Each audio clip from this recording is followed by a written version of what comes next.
I'm Jacqueline Gordon with Onyx Physical Therapy, and today I'm going to show you how to assess the hip with 3 different tests.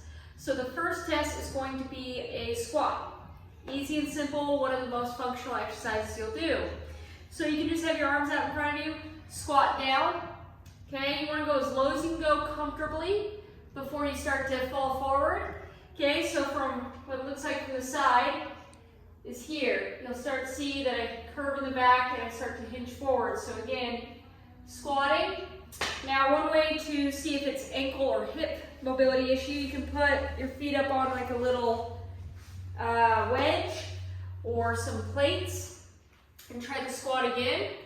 You'll notice that I get quite a bit difference in my depth and I'm able to stay more upright.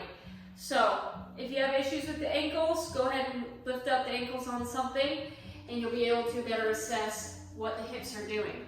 So that's test 1.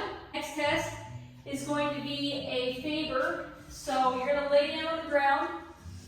You want to cross the ankle over the knee, or above the knee rather, and you're just going to relax and see how far your knee is to the ground. Ideally, you don't want it more than 2 fist width, so you can see that I'm a little higher than needed. And you also want to make sure that this hip is down, that you're not rotating up to get that knee closer. So you can even try to engage your core to see if that that knee drops a little bit more, and that will give you an indication if it's a soft tissue or joint mobilization issue for the squat. All right, so this is one of the tests for the hip. And it's a good one for assessing internal and external rotation as well as the joint and some of the soft tissue around the joint. So what you're going to do is sit on the ground. You want your femur directly out from your pelvis. So if your pelvis is parallel with the wall, the leg's going straight out at it. And then you want your leg at a 90-degree bend. The other leg is, again, also making a 90-degree angle, 90-degree bend at the knee.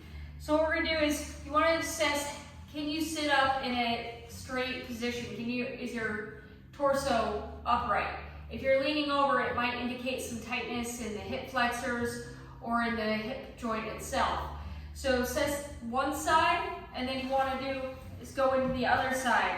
See if there's any differences side to side. As you can see, I'm leaning a little bit more to my left, which means I'm a little tighter with internal rotation in the back leg.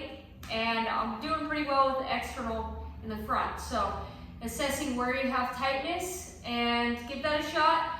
Big difference, really pay attention to side differences. That will help reduce injuries. All right, see you soon.